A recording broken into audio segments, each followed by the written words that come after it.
Hey everybody, this is Erica, the technology nerd who likes to film stuff, and before me I have the Moto G. This is the second generation Moto G, and what I want to do in this video is talk about the good, the bad, and the ugly of what I have found so far with this device. This device runs you $180 for just the baseline model, which is just incredibly cheap. So just say you're someone who doesn't have a smartphone yet and you want to get into the smartphone market, or you're somebody who needs to have a backup phone, or you have kids and you don't trust them with an expensive phone, or even if you are not interested in the flagship devices that are coming out and you want to have a really decent but cheap device, this might be the phone for you. So let's go ahead and look at some of the good, bad, and uglies so that you can decide if you want to go for this guy or not. The first thing that I want to talk about is the new look of the Moto G. Right next beside it, you can see that we have the original Moto G. This was a 4.5-inch display, and this is now a 5-inch display. You can see just how much bigger the Moto G is now. Part of the thrill for me for the original Moto G was just how small and manageable it was.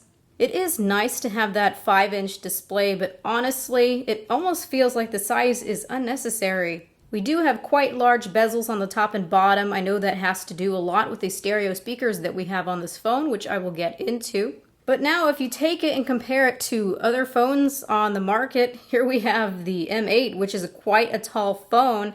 You can see that it's nearly the size of the M8, so it is not a small phone anymore by any means. Here we have the Galaxy S5. You can see it looks pretty much like the same type of footprint. It really does look to be the same size. You can see that it's not a thin phone either.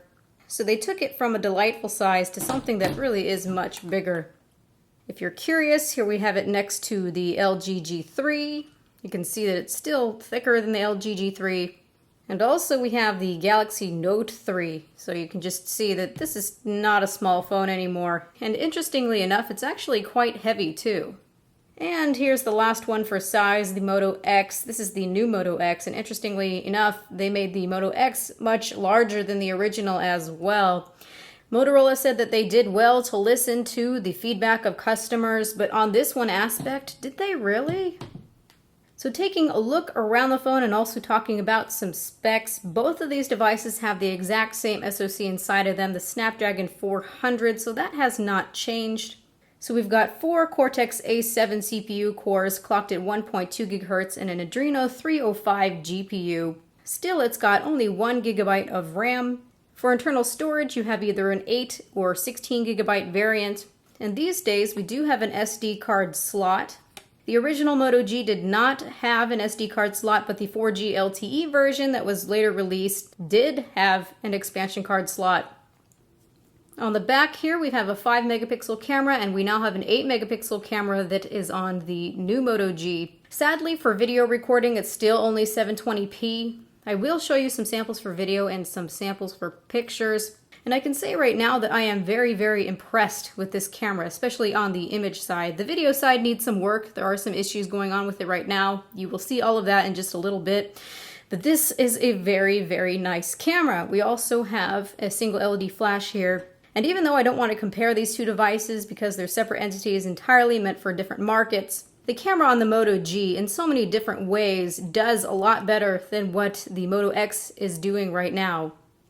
On the back, you can see that we still have that dimple, and of course you have the ability to change out these back covers.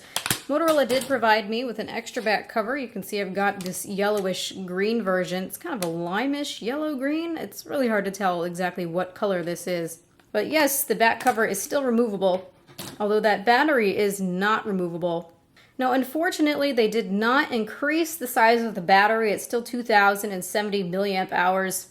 So we do have a much bigger display and the same size battery, so you bet that the battery life is not as good as the original Moto G. I haven't gotten conclusive results just yet, but it looks like I'm getting somewhere around 4 hours of on-screen time. That's with heavy use, of course. And this one just did so much better. So I will continue to use this and really see what's going on with that battery life, but it's got the exact same SoC inside of it, so performance-wise, there really shouldn't be any other factors changing anything. So on the top, we have a standard headphone jack. We've got a microphone. On the right side, we've got the power button and volume rocker. I haven't had any issues. They feel very quality, at least. On the bottom, we've got a micro USB charging port. It does have USB OTG support, so you can plug in something like a flash drive. On the left-hand side, there is nothing. On the front, we have a 2 megapixel front-facing camera up from the 1.3 megapixel front-facing camera that was on the original Moto G. We've got a proximity ambient light sensor. And then interestingly, we've got stereo speakers on the front of this device here. That was something that was totally unexpected, especially because if you look at the Moto X, it's got that same appearance, that same look, but unfortunately on the Moto X, only the bottom one is a speaker, so it's not stereo speakers on the Moto X. This is just the receiver at the top.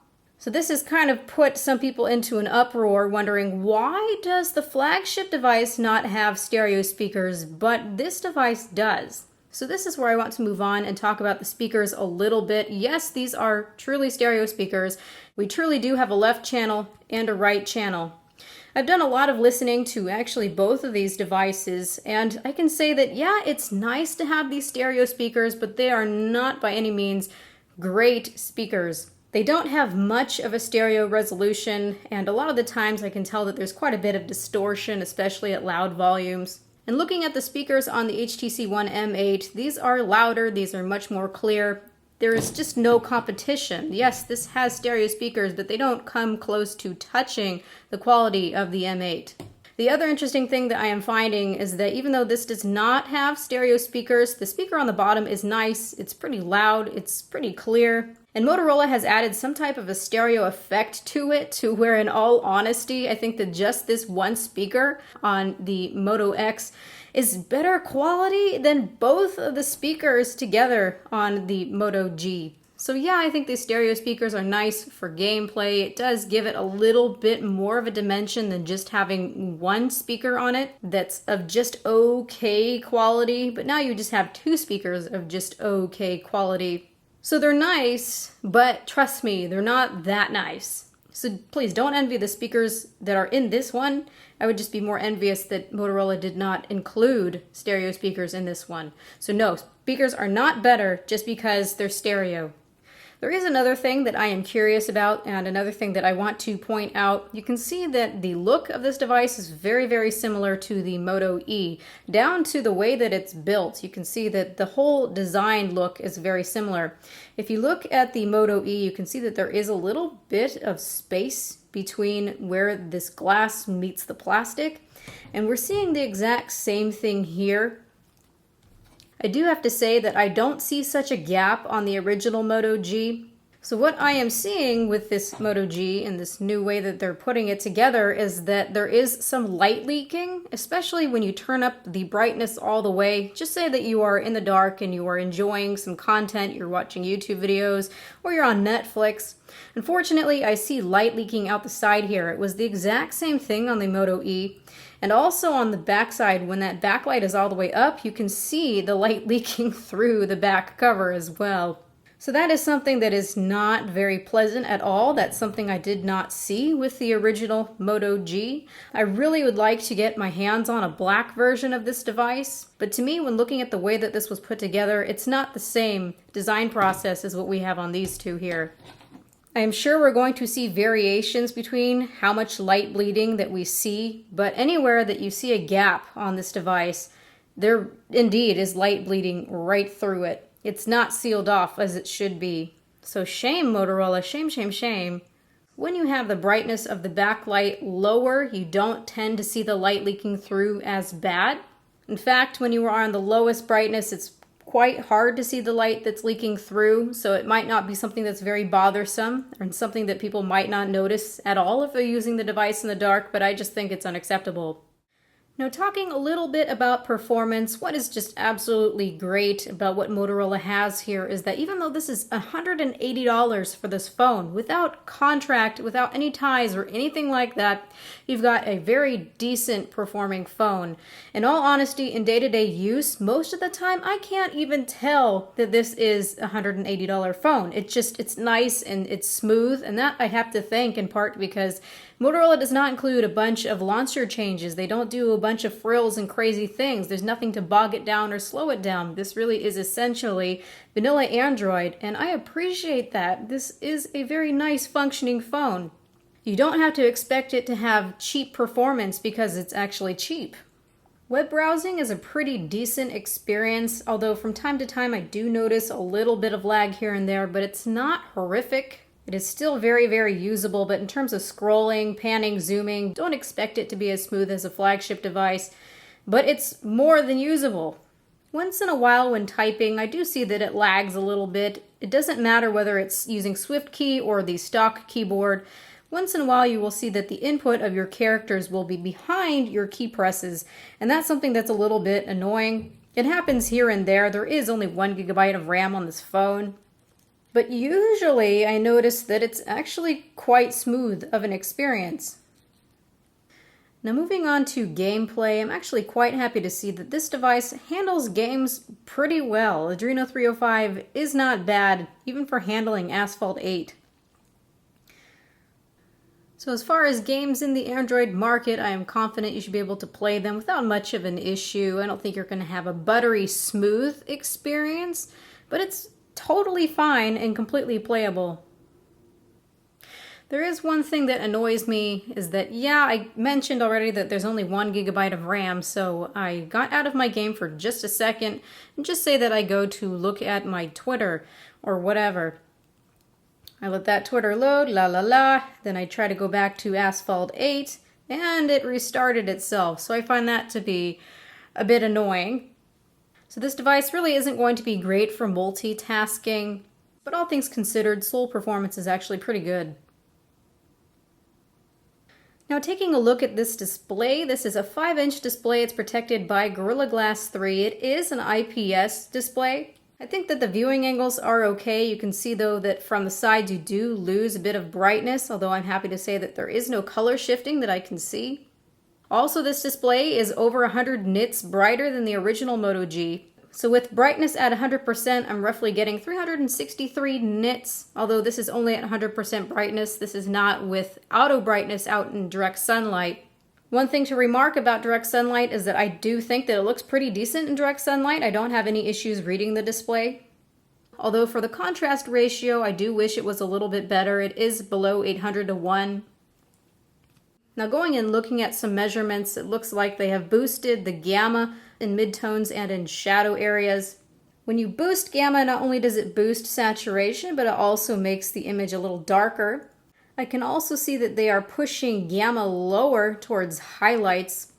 That would be in an effort to make highlights brighter. So my guess would be that they are compensating a little bit for that lower contrast ratio. But at least I'm glad that they're not doing terrible things with the colors. They're not tweaking or processing the colors. That's what I'm able to see here. When we have these dots in a straight line and evenly spaced, this is 0% saturation of a particular color, up to 100% saturation. You can see that they look straight, they're not tweaked, they're not really close together. So they're not doing crazy things with the colors. They're not crazily processing the colors like I've seen on many, many different displays. So that is definitely a good thing. The one thing that bothers me about this display is the same thing that Motorola did on the original Moto G. It's that they really boost blue. So you can see that the whites are actually not too blue, but as you go to midtones, which is like faces, skin tones, up to shadows, which is the darker parts of an image, you can see how they're really boosting the temperature. So it gets really blue in black areas. Now this is probably on purpose. It gives it kind of a graded appearance. I honestly don't really like it. When watching content on Netflix or on YouTube or whatever, I think things have a considerable blue cast to them. But overall, this is definitely not a bad display at all. The colors look quite nice to me. And it's definitely not a washed out display either. So you get quite a nice display for $180. The last thing that I want to do is talk about the camera. Starting from this wheel that we have on the side here, you have the option for HDR, auto, on, or off.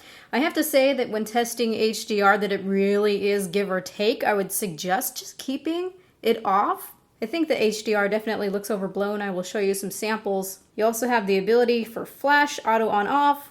You have a metering control, where if you drag this little bracket around, you can choose what you want to focus on and also the exposure. For video, we have either 720p, there is no 1080p, or you can use slow motion 720p. You've got the ability for panorama, geotagging.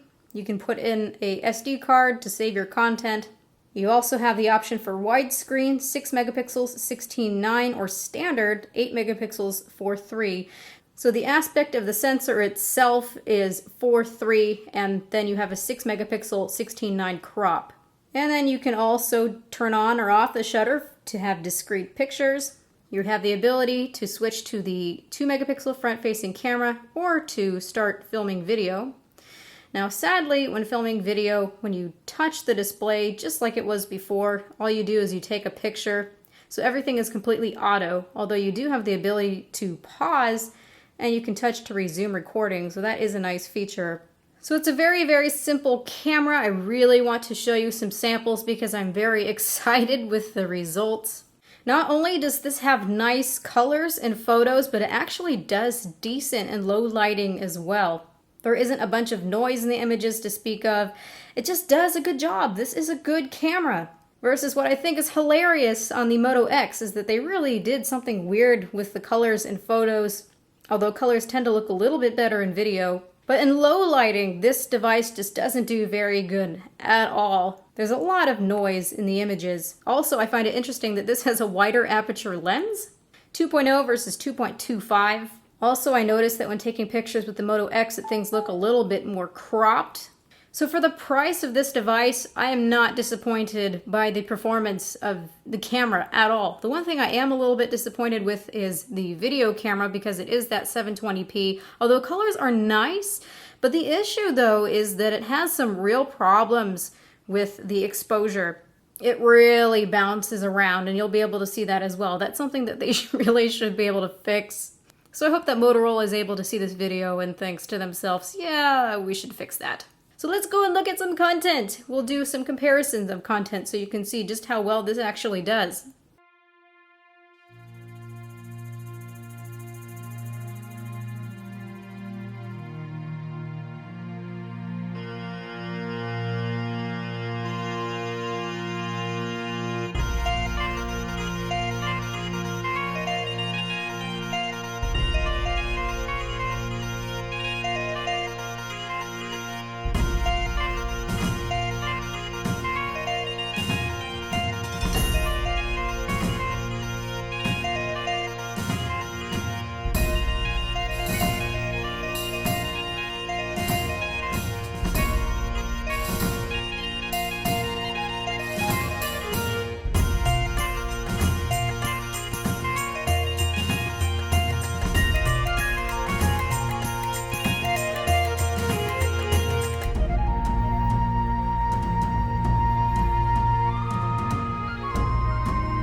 So thank you everybody for watching. This has been Erica, the technology nerd who likes to film stuff. Please rate, comment, and subscribe. This device really is a winner for $180 versus the $500 or so that you pay for the flagship.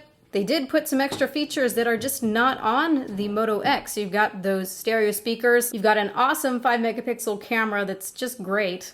You've got an expansion card slot, which is something that you don't have with the Moto X, and unfortunately this is a 16 GB model, and I have no expansion, no ability to expand except for USB OTG. This also has a FM radio, so it just looks like Motorola did put a lot of thought into this phone. I'm not so fond of the size, but you can't really beat this for the price.